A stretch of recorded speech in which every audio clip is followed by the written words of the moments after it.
Hey everybody, I'm Zoe. And I'm Chandi. And this is Bound by the Cloak. Earlier this season, we spoke to a former police chief about modern-day policing. But how did we get here? It's important to know the history since it provides context that helps us make sense of modern-day policing. The history of law enforcement is something that not many people actually think about. We hear about negative interactions with the police often, and there are plenty of discussions that we're having about how to solve the problems that exist. However, we don't actually talk about how we got here today when it comes to the role that law enforcement plays in our everyday lives. We spoke with Gary Potter, Professor Emeritus at the Department of Criminal Justice and Police Studies at Eastern Kentucky University. In addition to being a scholar on organized crime, he's also the author of 10 books. In this episode, Gary traces the roots of law enforcement in America and dissects the intricate layers that have shaped its trajectory to modern-day policing. Gary, thank you for joining us. Great to have you. So if you can tell us a little bit about yourself and your background. Let's see, I'm a professor emeritus at Eastern Kentucky University. I started out at Penn State, grew up in Scranton, Pennsylvania, lived in Philly for a while, and now live south of Lexington in rural Kentucky. My academic areas of interest have started out as organized crime, moved on to the social construction of crime, which involves, obviously, the police who play an enormous role in socially constructing crime. So what is it that you exactly do right now? Right now, I'm retired and I'm very good at it. We just finished a year or so ago, the 5th edition of the Mythology of Crime and Criminal Justice, which is one of 8 or 9 or 10 books that I wrote in my career, and that will be the last revision I do of any of them. Right now, I do a little work with local groups on policing and particularly the connection between housing gentrification and policing, which is fairly pronounced. But whenever local governments or land developers seem to go into an urban area and decide to gentrify it to upgrade the housing stock, there's almost a perfect parallel between building codes being issued and the number of arrests by police increasing at the same rate as they enforce nuisance ordinances and all kinds of minor crimes in a way to keep the local population under control and maybe even encourage them to get out of the way for gentrification programs. Sort of the Breonna Taylor case is classic there. A search warrant, which was falsely obtained, which was which had nothing to do with her at all, that got her killed in a neighborhood that was targeted by the Louisville city government for gentrification and actually rebuilding. In the end, hundreds of people ended up having to move out of that neighborhood and being replaced by folks who probably didn't belong there. It's a repeated pattern in historic Black communities in a lot of cities. Yeah, I was going to mention the Breonna Taylor case, because that was in Kentucky, right? Yeah, it was Louisville. Of course, it was a very strange set of circumstances. They were operating on a bad search warrant obtained by essentially perjured testimony. The Louisville Police Department has been condemned placed under a consent order by the Justice Department. Most of the officers in that case have been charged with criminal offenses. One example that shows some of the problems of policing, the officer who actually fired an enormous number of shots in that incident had been fired just 45 minutes down the road in Lexington, then hired by the Louisville Police Department. Either they didn't check or Lexington didn't tell or something fell through the cracks, but he had no business being on a police force anywhere. I mean, yeah, some of the details I think of this case are more recent in the last year or so, maybe in the last 6 months. So we wanted to talk to you about the history of policing in America. And, we know you know a great deal about that. So can you tell us, I guess, we'll start with the beginnings of policing in America. Well, the beginnings of policing were extremely informal. So let's go back to the early colonies. Obviously, they were very small. They were also not the original residents. So they tended to be small communities, usually with a fence or a stockade around them. And the major concern was attack from the outside, either strangers coming in to perform theft or indigenous populations taking some exception to their activities. So they used a system called the watchman system, in which kind of by almost like a military draft, people in the community were assigned a particular night to watch, to see, to literally stay up all night, stand on the fence or the stockade, and determine if there was a problem. Of course, like all things, if you were wealthy enough, you could pay someone else to do it for you. There was no formal policing. In the early colonies, and which then later became small cities on the East Coast and East Coast in the South as well, they had a constable system, which was simply to keep things quiet. There wasn't a whole lot of crime. What crime there was handled informally. There was a system called thief taking. If someone stole something from you, a thief taker would come to you and say that he was going to get back your property, wherever it was. And then he got a cut of the value of that property. That, of course, didn't take long to corrupt, where thief takers began to work with thieves, and they just split the reward for the theft they knew had already happened. It saved a whole lot of time in catching the thief, if the thief and the thief taker were working together. As time developed in the North, it wasn't until mercantilism and kind of shopping districts and trade began to take hold that we had police forces. In the South, there was an additional problem, and that problem was slavery.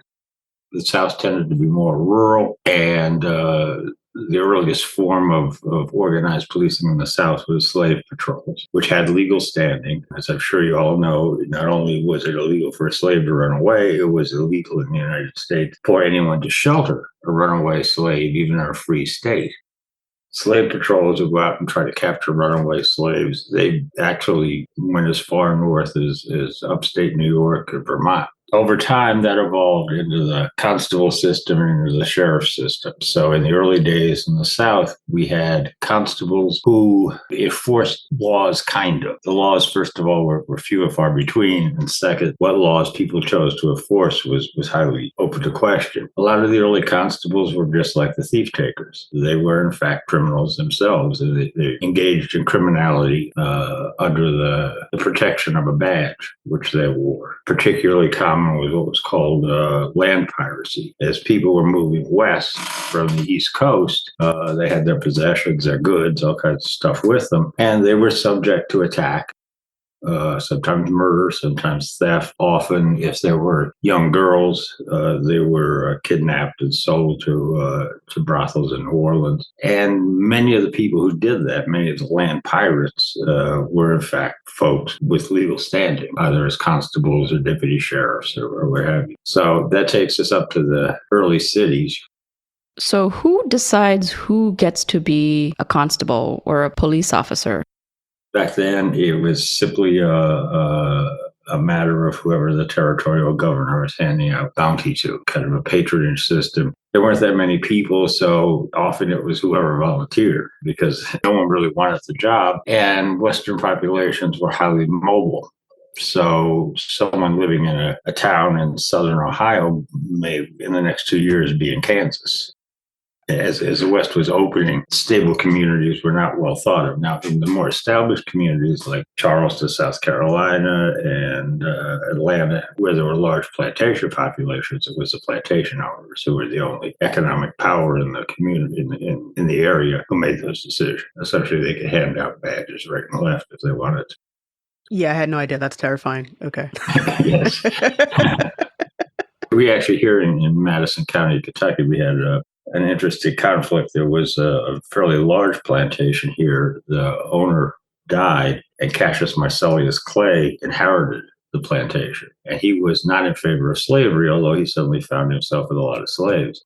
So he was what was called at the time an emancipationist, where essentially he said, okay, you're free, but I know you can't go do anything because your lives will be in danger. So you could stay on the plantation, on the farm, and share in the profits and continue to live here under my protection. And if you go out to visit his very large, he was also Abraham Lincoln's ambassador to Russia and all stuff like that. But if you go out to his home, you'll find a couple of interesting artifacts. One is a cannon on the front porch, which he put there for a very obvious reason. If the Ku Klux Klan called, he answered. And he's famous in the county here for a series of violent confrontations with the Klan.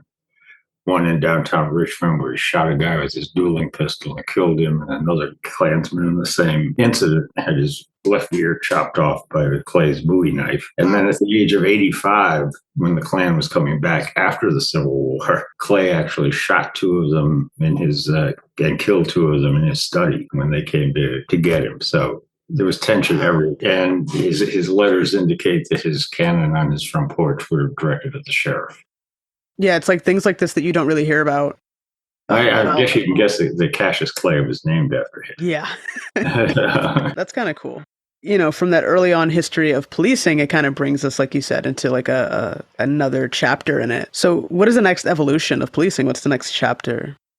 Well, we roll into the 1830s or so, and things are changing, particularly on the East Coast. We were moving from smaller villages. I mean, there was a time when New York was a village and not much more, to cities, small by today's standards, but nonetheless cities. With them, the advent of trade, particularly on the coast where there was trade with Europe, with agricultural goods largely moving there and other goods moving back. And there was also the opening of a more commercial trade, the old trading post day where there was one place to shop. So we began to have centralized business areas. And with that came a concern that those areas, because they were heavily populated by people shopping and doing business and stuff, should be kept clean from disorder, not crime, but disorder. And disorder was defined as all those folks that you wouldn't necessarily want to see in a day if you were out doing business or shopping. You know, you didn't want to see sex workers. You didn't want to see runaway slaves. You didn't want to see free blacks, for that matter. You didn't want to see Irish people. They were extremely annoying, apparently. There was great concern over immigrants moving into those communities. So those people had to be dispersed to control. And that's where the concept of the dangerous classes came up. People who weren't necessarily criminal, but were annoying, were potentially not what the business class wanted to see in their areas of the city. And so we had the beginnings of police forces, which were highly controversial. Question of having armed folks in uniform wearing badges caused great consternation among the general population. They thought that was pretty oppressive and harkened back to the days of British occupation and stuff like that. So it was a slow process. The problem, once again, is that we all know when you establish a volunteer police or a professional police department with rank and all of that stuff, who gets to pick who the cops are. And it's not the dangerous classes. It's the very wealthy. And who controls what they do and what they don't do. You also know who becomes a cop. These were not the best or brightest of society. These were people who needed a job, didn't particularly want to work in a mill somewhere, and liked the idea of having some degree of authority. So we start with New York. Within 2 decades, we spread that kind of policing to Philadelphia and Boston, and then it takes off from there. It didn't take long for the police to simply become an arm of the governing political party in those cities. Police jobs were patronage jobs handed out as rewards for loyal supporters, people who could get out the vote or keep the vote from coming out in some precincts. They were particularly well supervised, they were brutal, they were corrupt, and that takes us into that is the beginning of policing in the United States. Post-Civil War era, there was a secondary problem, and that problem was industrialization. Now we weren't just trading goods, selling cotton. We were now making stuff. We now had railroads, we had steel mills, we had in Kentucky and West Virginia enormous coal operations. And with that came some resentment from the workers in those factories, in those mines, and the beginning of unionization. By the 1870s, the police are still in control of local political parties, local political machines, but they now have a primary job of doing two things: holding wages down and preventing unionization. You hold wages down by making it illegal not to have a job. So we pass a whole bunch of laws called vagrancy ordinances, disturbing the peace, that kind of stuff. If you look at police department records in the 1870s, 1880s in the eastern cities, you'll find very little serious crime. What you'll find are enormous numbers of arrests for vagrancy, disturbing the peace. So if a labor organizer came into town, a union organizer came into town, he, one, doesn't have a permanent residence, and two, doesn't have a job. Therefore, he's a violation of the vagrancy ordinance and can be arrested for that. If he gets up and makes a speech outside your factory, he's disturbing the peace and can be arrested for that. If you're an unemployed worker and you want to move from a city in Massachusetts to a city in Connecticut, you once again are moving without a permanent place of residence and a job. So essentially what they're doing is they're keeping unemployed workers in place, which holds wages down for all workers. It was a very clever plan and a very effective plan. And the police were primarily used for that. And that continued into the early 1900s. At that point, police became even more political. They were used to suppress any kind of civil rights activity. They were used to suppress anti-war activity around World War I, which I don't think anyone in the world knows why we were in that war. I don't think anyone remembers the reason or can rationalize the reason. They also found a clever means of creating panic among the population. At the turn of the century, there were all kinds of totally untrue, but very popular crime myths kind of spread by the Fox News of the day, the Hearst newspaper chains, about Jews being involved in prostitution, running prostitution, the way slavery laws were passed, about the Chinese bringing in opium, and which they did, mostly at the request of the railroad companies and wanted the workers to be very palatable. All kinds of stories about the Chinese bringing in opium and seducing white women was very common, which is in itself ridiculous. If you know how cities were laid out, you can't walk from Chinatown to the respectable white women on the other side of the city without being lynched. Mexicans brought in that deadly weed, marijuana, which was killing everyone, apparently, according to the federal government. So they created crime myth after crime myth after crime myth. They were still under the control of political machines, entirely corrupt institutions.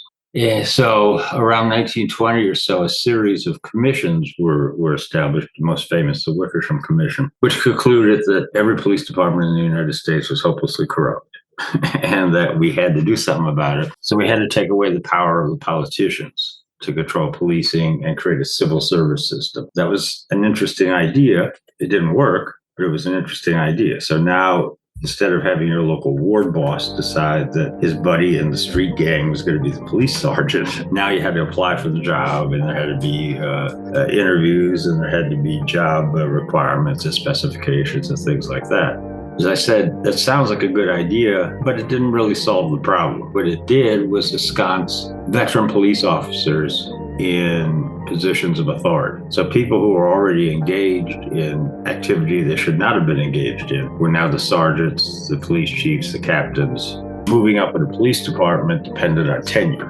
The longer you were there, the higher you went up, and all you had to do to get there was to avoid getting caught at whatever it was you were doing and have a clean record. So by the time the Wickersham Commission had reported and other commissions had reported, there was still enormous political influence over policing. Tammany Hall controlled policing in New York. In Philadelphia, we had a very strange situation in which the mayor and the district attorney were aligned with two different organized crime groups and actually used the police to fight a gang war over who would control gambling in the city. That went all the way to the 1950s, where we began once again to talk about professionalization. We made police more like the military, but didn't really change anything substantially.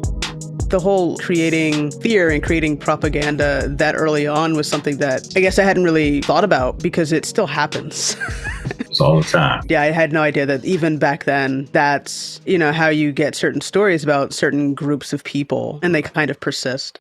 J. Edgar Hoover was one person who used it very well. His anti-marijuana stand, along with the head of the Narcotics Bureau, Harry Anslinger. And Hoover also he created a bank robbery scare. The banks are being robbed all over there were bank robberies, but in a way he was very clever because he got on all the newsreels every night with his arrests of bank robbers, and bank robbers are not particularly hard to catch. So putting the entire FBI organization chasing down, a bank robber here and a bank robber there was interesting. He was able to build a whole lot of support for an agency which really had not done very well in dealing with crime. He also created a bunch of folk heroes like Pretty Boy Floyd and other people who became the staples of folk songs because they robbed from the rich. And you also have to remember that during the 30s and 40s, there was a strong left wing in the United States, which scared the hell out of Hoover and other people. The Communist Party, I think, had 200,000 or 300,000 members, and they were under constant federal harassment. They were still political, but also learning to create fear as a way of leaving their power unchallenged. So as we roll through the 1950s, the same stuff happens. The Kefauver Committee, which was a committee of the United States Senate, investigates interstate gambling and finds, once again, massive police corruption, basically because no one cared to arrest gamblers to begin with. But they were also taking a little money on the side as they had during Prohibition. And so once again, there's an attempt to professionalize the police. That becomes the kind of slogan. Let's separate them from the normal population and make them professional. That once again could have been a good idea, but it was never accomplished. As we roll through the 1950s in the South, the police are enforcing Jim Crow laws. The police are standing in the doorways of schools. The only way to desegregate the University of Mississippi and the University of Alabama is to send in federal marshals or federal troops. Remember that President Eisenhower, who sent federal troops into Little Rock, Arkansas, because he couldn't trust the local police or the local law enforcement establishment to follow the law. And there was also the Red Scare, Senator McCarthy's attempt to argue that there were communists in all levels of U.S. society on the verge of seizing power, including the U.S. Army, where he was arguing the communists had heavily infiltrated the army. Obviously, his lies got him in a great deal of trouble. Rolling into the 1960s, it's still a civil rights movement that Southern police are going after. There's also a fair amount of racism in northern cities. Schools are being desegregated as communities are being desegregated. There are white protests in Boston and other places. So the police pretty much backed up. Then there's the Vietnam War with a great deal of opposition. The police regarding everyone as who protested the war as potentially subversive. I was looking at a wanted poster from 4 people the other day that the FBI put out. The crimes they were charged with, not crimes, but the description of their dangerous activities were that they wanted participatory democracy, which I assume is what everyone claims we are, but are not, that they were anti-racist and anti-war. And that was enough to put them on the FBI's most wanted list.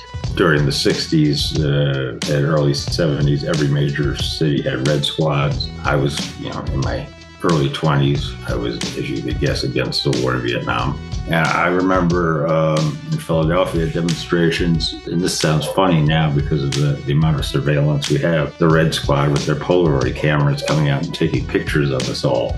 Now, of course, all they have to do is turn on their computers and they know everything we're doing, so it's not surprising. The police, once again, engaged in and the federal government along with them in a series of propaganda campaigns to convince people there's a crime problem. We had stories of satanic daycare centers. We had a crack epidemic, which really never happened. It did happen a little tiny bit. Nixon ran on a law and order campaign against Hubert Humphrey. And by law and order, he didn't really mean crime. He meant he didn't like all of those long-haired kids in the street yelling at him. That was disorderly. He didn't like Martin Luther King. He didn't like civil rights demonstrations. None of that's criminal, but it makes powerful people uncomfortable, and they will turn law enforcement loose on you when that happens.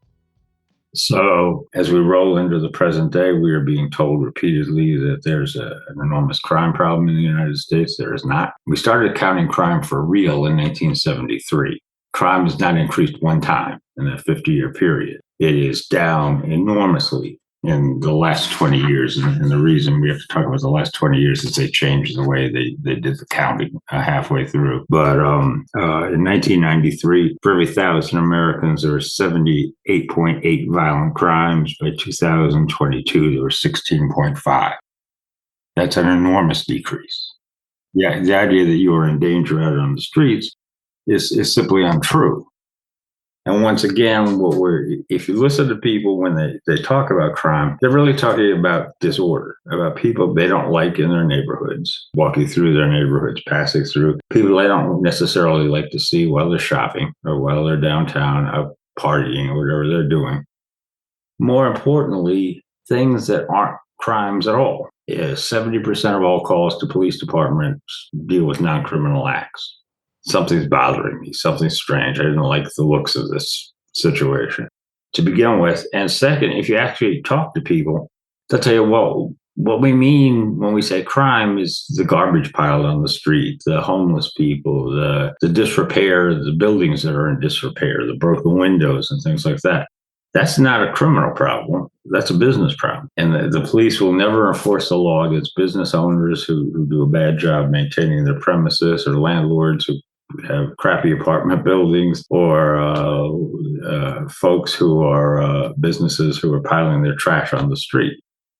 People tend to think of that as somehow related to crime. It's not. It's related to business and what businesses do, and the way that we never enforce the law against banks, land developers, landlords, commercial enterprises. But we always enforce it against the one person wandering by who doesn't look right. Yeah, I mean, honestly, I'm just trying to think of like any situation where anyone I know of has called the police, and yeah, it's never actually been for criminal activity. Most people don't think of these things. They don't think of it this way. Like, I've never heard that said in that way before. So it's a different way of thinking about it. The news, tries to create a story of, okay, fear and crime that's being committed, and it makes it seem like crime is everywhere, but then in reality, it's not. Yeah, and the stories that the news portrays and that the entertainment TV portrays, there's no relationship to the actual crime that does occur. It's always some clever plot, usually by some fairly well-off person to get a hold of an inheritance or get rid of a loved one or something like that. Most crime is minor, and when it happens, it's spontaneous. It's literally someone who wasn't thinking about what they were doing and thought this was a clever idea to do whatever it was, or didn't even know it was a crime. Here in Lexington, we have all kinds of nuisance laws about changing your oil on the street, which you can be arrested for, about using your windshield wipers when it's not raining, which is technically a traffic violation. Anything that bothers some wealthy person in the community ends up as a nuisance law. Gives the police authority they should not have over behaviors that aren't even remotely criminal, or aren't even remotely dangerous, I should say. They're criminal because there are laws. And so here we are, and we now have massive police forces with enormous funding, and we have a great deal of misuse of power. We still have police power directed at the very poorest people in society, not at the wealthiest. I don't know anyone who's fairly well off or rich who has had a birthday party in their backyard and had the police called on them because their music was too loud or the children were screaming. I know a lot of poor people who have. We essentially are trying to criminalize a middle class or upper middle class version of anything that interferes with their comfort and convenience is a crime. And that's simply not the case. And also, one other thing I should just point out is the police really are terrible at dealing with crime. If you look at the National Crime Victimization Survey in 2021, there were 5,612,670 violent crimes in the United States. The police made 461,540 arrests. That's 8%. But if a teacher only graded 8% of their students, they get fired. If I mean, it's a ridiculously bad record, and all the stuff that's glamorized about police, the detectives who solve every case in 37 minutes on TV, it's just nonsense. Detectives, when they're handed a case, the research shows, solve about 5% of the cases they're handled, and most of those don't involve much investigation. It's patrol officer handing them a file that says, okay, a witness says it's this guy lives at this address, and they go arrest him. It's not like, they're engaged in serious forensic investigation of any kind. And there are other problems with policing. We have to ask ourselves, right now, the police departments are telling us they're having trouble hiring people. I suspect that's because policing doesn't have the best reputation right now. But policing's earned that reputation. If you think about it, I mentioned in the 1950s, they talked about professionalization of policing. That would involve educated cops, not people who just squeak through high school, but educated cops being paid substantial amounts of money, not $40,000 a year, but a lot more than that, and rules and regulations that they absolutely have to follow. They would lose their right to still be in that job, or in fact, any job, if they didn't follow them. Instead, who do we get as cops? We get people who are not terribly well educated, who are overly authoritarian. There are ways to test for that.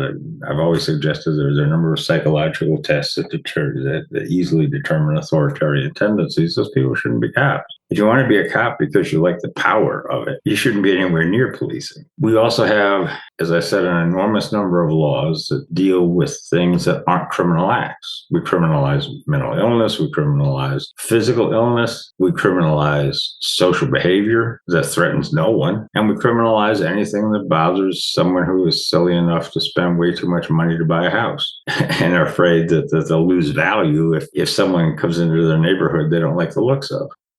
And when we deal with corporate crime, when we deal with business crime, when we deal with political crime, we do it through consent decrees, where you say, okay, we won't do it again, but I didn't do it this time.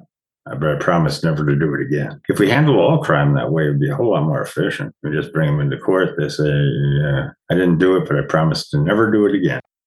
I feel like that was a lot of decades. Yeah, now we have to just kind of unpack it. So I was thinking about something, and I think we mentioned this the first time we spoke, but there's the idea of potentially stopping a crime before it happens, right? When somebody observes something that somebody may or may not be doing criminal activity. So that's the idea of like policing. You're going around trying to prevent crime versus, acting afterwards after the crime has been committed. In terms of actively policing, like beat cops on patrol, how often is it that they actually prevent crime?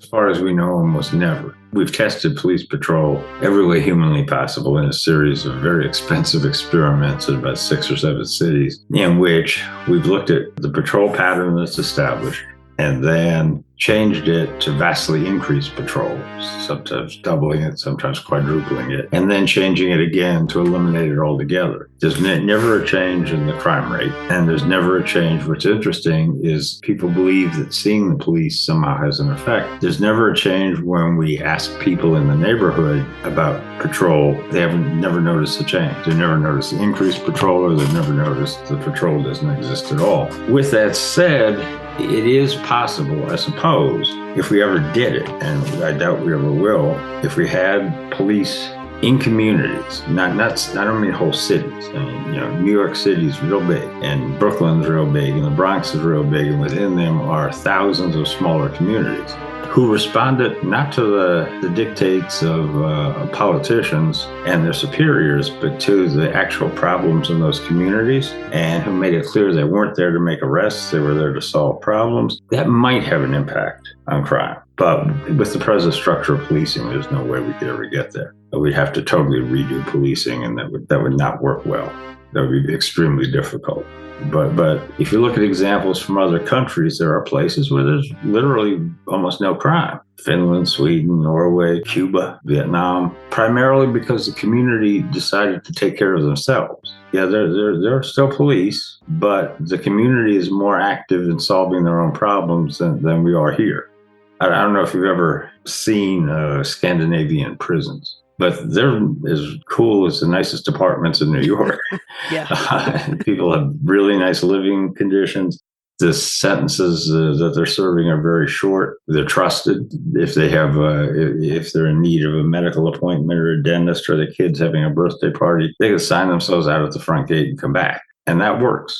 They have virtually no recidivism at all. Here, the idea that you throw people into an institution like a prison, give them no hope to in any way make themselves better, and house them. I mean, you're there to begin with because you are not a terribly bright criminal. Bright criminals never get caught. And house them there with other criminals who are going to help them refine their craft is absurd. People don't leave prison happy or grateful for the experience. And they learned all kinds of stuff they probably shouldn't have learned while they were there, and didn't learn anything that they should have learned. So the idea of punitive punishment, which is very American, obviously, since the Puritans and the Pilgrims, we have been very fond of whipping people, burning them at the stake, putting them in stocks to be ridiculed. It's a uniquely American white Protestant thing. It's kind of strange. You would think after all these centuries, we would have figured out that doesn't work so well, that other places do things much better than we do. Portugal has virtually eliminated its drug laws, and its drug use is down enormously compared to the United States. If you're a heroin addict, you have to buy heroin because you're an addict. You'll be extremely ill if you don't get the drug. But you also have to figure out a way to support yourself. So you buy more heroin than you need, and you sell it, thereby so part of your stash, thereby expanding the heroin market. If heroin were legal, and all you had to do was run to your local Publix or whatever and pick up your daily stash of heroin, at a very reasonable price or no price at all, you're not recruiting anyone else to the market. So not only are you decreasing the number of users, but you're taking all the profit that organized crime gets out of the drug market, which means they'll move on to something else. Almost everything we do has no logic to it.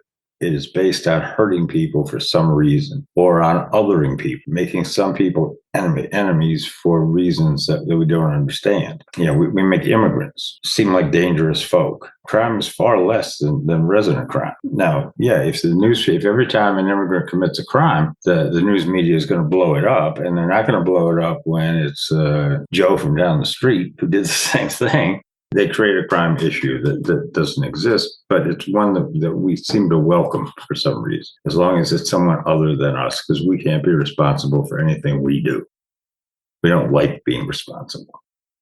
One other thing, we know some stuff about the police that the police don't want to talk about. For instance, we know the rate of, I don't want to use the term domestic violence, but interpersonal violence in a family setting or in a relationship among young police officers is 4 times that of the general population. And among veteran police officers, double the incidents in the general population. And if you actually looked at the number of sexual assaults on children, comparing the police to the general population, you would be stunned at how much greater that number is. It's about 8 times higher. Of perpetrating these kinds of crimes? Perpetrating, yes, rape, sexual assault against underage girls or boys, but against minors, yes, is much higher. But we don't talk about that, and the police go out of their way not to record those kinds of incidents. There's a large number of departments in the United States that don't even require that the department report an assault in a relationship by their police officers. The blue shield extends in all kinds of directions. Yeah, I saw that when I used to be an advocate for survivors of domestic violence. And one, also how police officers view domestic violence as a nuisance, but then also too, how many of them are perpetrators themselves. And it makes sense because of the power and authority. I mean, it's about power and control. To their credit, the research on domestic violence among police was done by Women in Policing, which is an organization of women police officers. I know you mentioned before briefly, in terms of qualifications for policing, for officers, you mentioned psychological testing. So when it comes to figuring out, who's qualified to be a police officer, and even in terms of their training, what do you think? Basically, how do we figure out now, besides the obvious, you need a job and you go into policing, how do we know at this moment, who's qualified and what kind of training exists now, but then also what can be done to better handle the issues that we currently have with policing? The first thing, obviously, is screening and determining who is fit to be an applicant for a police job. The Harvard Psychological Profile is what I would recommend. Cops don't like it because they claim it's a little woke. It tries to figure out who's an anti-racist, or who's a racist, and who's authoritarian, and who doesn't like certain people because they are who they are. That works, but the hiring process itself gets more complicated. If you want good cops, you got to pay for good cops. If you look at European models of policing where there's some brutality, there's some corruption, but far less than here. Essentially, you have to have a university degree and probably something in addition to that, either military service or social service experience to become a cop. They don't start cops at 21 years old. They start cops at 25, 26, 27. They pay them well, and they're under very strict supervision. So on the screening side, I would say the minimum requirement should be a bachelor's degree, but to be promoted beyond patrolman, a master's degree. And you have to have previous experience. I would argue you have to have previous experience in social services of some kind. To spend 2 or 3 years actually talking to real people. And that the minimum hiring age should be 25, not 21. And that they be paid. There are police departments in the United States that pay. There are police departments in Massachusetts that require master's degrees and start people not at $30,000, but at $60,000, $65,000, who have virtually no problem with the issues that we find in places like St. Louis and New York and Philadelphia. And they also handle crime in far more creative ways. They don't believe that, if you talk to them, they'll tell you they don't really believe that arrest is a solution. Usually there's some other structural issue that has to be addressed. Training is the second part. Police training is awful. It is a series of war stories told by people.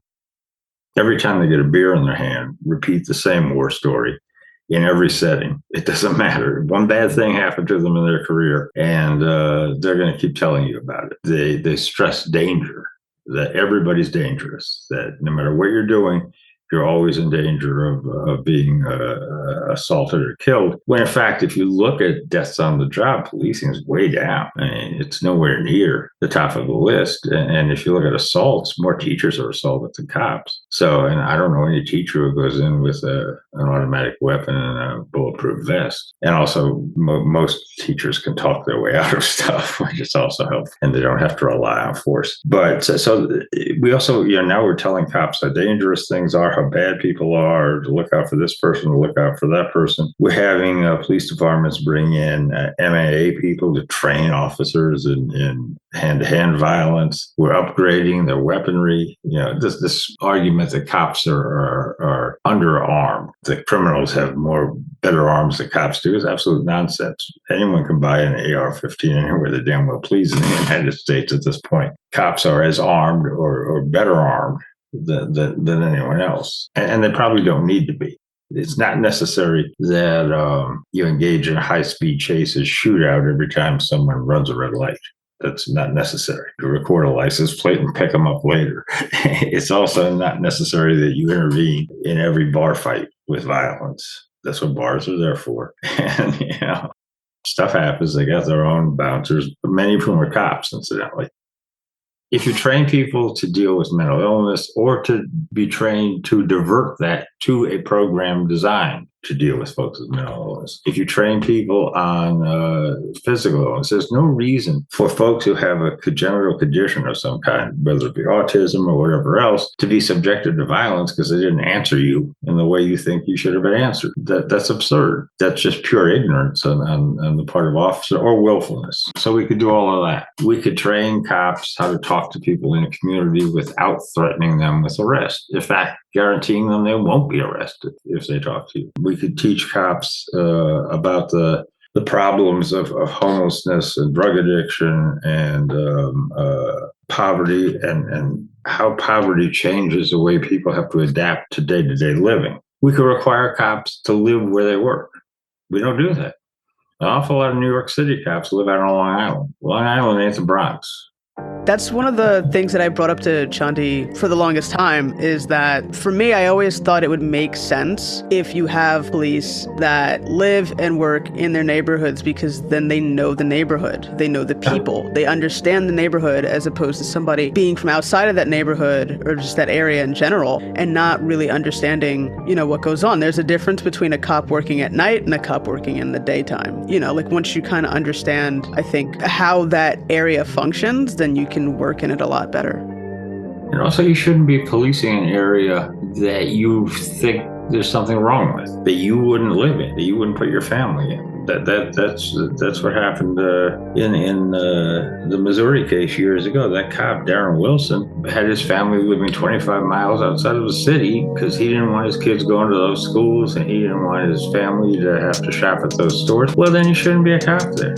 Move to Sioux Falls, South Dakota, and be a cop there. This idea that police should be given special privileges is not true. Teachers live where they teach for the most part, unless they married very well and can live out in the suburbs. And most of us live right where we work. Why don't cops? If I have to have a doctorate degree to teach 18-year-olds, why don't cops have to have a degree to deal with entire populations? Why don't they require training and workshops on how to do it? There was an argument years ago, and I think that it has some validity, that we created policing because we don't want to take out our own trash, because we don't want to deal with problems. So we hire someone to do it for us. And I don't mean by trash people, I mean by trash social problems. That we simply don't want to confront poverty. We don't want to confront homelessness. We don't want to confront racism. We don't want to confront price gouging by businesses. We don't want to confront landlords who have unlivable conditions. So instead, we ask someone else to do it for us. And people who are asked to do that tend to react in the way most people do in most situations. They'll look for the easiest case, the easiest way out, the easiest point of attack. That's why when you look at drug arrests, for example, there are an awful lot of fairly wealthy white people who back in the 1980s were snorting a whole lot of cocaine and didn't seem to get into trouble for it. Why? Because they're a problem. If you arrest that person, you're going to spend days or weeks in court because they can afford an attorney. You're probably not going to get a conviction because they can afford an attorney. So you arrest someone who can't defend themselves. Well, that's a terrible way to do law enforcement. That's a terrible way to control crime. But that's common.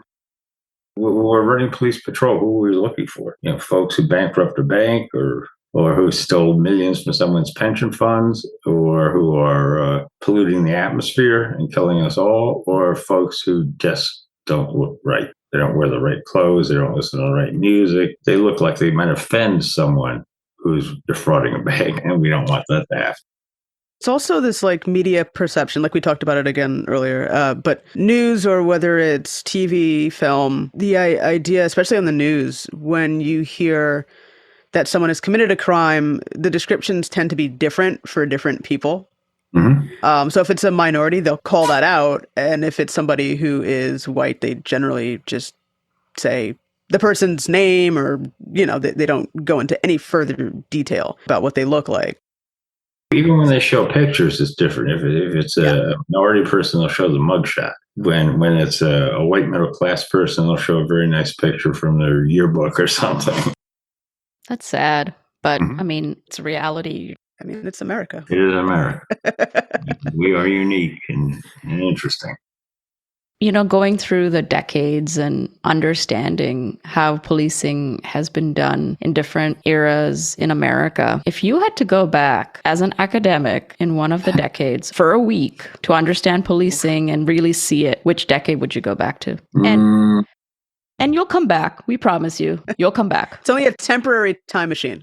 It would have been prohibition for sure, because by passing a liquor law, we managed to corrupt every police department and created organized crime, which I don't think was the intent of the law. But we take a moral position through criminal law, which we should never do, and we create an absolute crisis of both confidence and of criminality. We make folks very rich who are running liquor, at the time, who weren't necessarily the brightest people in the world. Some of them were, but Al Capone was a little shaky, and he managed to make a whole lot of money. Dutch Schultz was a little shaky, and we created enormous corrupt political institutions out of just moral stupidity. And we do it all the time. Now we're running around outlawing drag events. Who cares? I have no idea how people can even be offended by this. In order to be offended by a drag show, you have to go to one. It's relatively easy to avoid. Just don't go. Yeah. Yeah, just don't go. We keep mixing our own personal moral beliefs with law, and it's making things worse. It's not helping anybody at this point. No. We've done it consistently. I mean, you remember that the very first people on America's soil with the Puritans, immediately, it's not just that they were looking for minorities. They went out and banned half of the white people who lived there and sent them to Rhode Island because they didn't exactly agree with every interpretation they had of the Bible. The process of trying to find someone you don't like and criminalizing their behavior is as American as apple pie. I'm a little shocked that we still tolerate it, but we do. Yeah, it's just one of those things we can't get rid of. And so compared to other countries like England, UK, I guess maybe even Australia, how does our policing compare to those historically and I guess now? Well, England's policing is still a mess. It's extremely misogynist and extremely racist and has been exposed as such. And Australia is not much better. The other countries of Europe have different views on crime and on what's a crime and what's not a crime. They tend to be more socially accepting. Not always, clearly. The Germans slipped badly that one time. And but if you look at countries like Denmark, Sweden, Finland, the Netherlands, they don't criminalize a whole lot of stuff, and they certainly don't create panics over everything. So their policing is far more professional, and it's not burdened by the same kind of over-criminalization and over-reliance on punitive punishment as we are. Even the Germans now their police are far better. That doesn't mean that you can't find a German cop who will beat you up, but if you look hard enough for one. If there's a drunk wandering the streets of Berlin, a cop is likely to put them in his car and take them home, not arrest them. Now, it is true that if he asks 3 or 4 or 5 times for the person to get in the car, he might end up arresting them.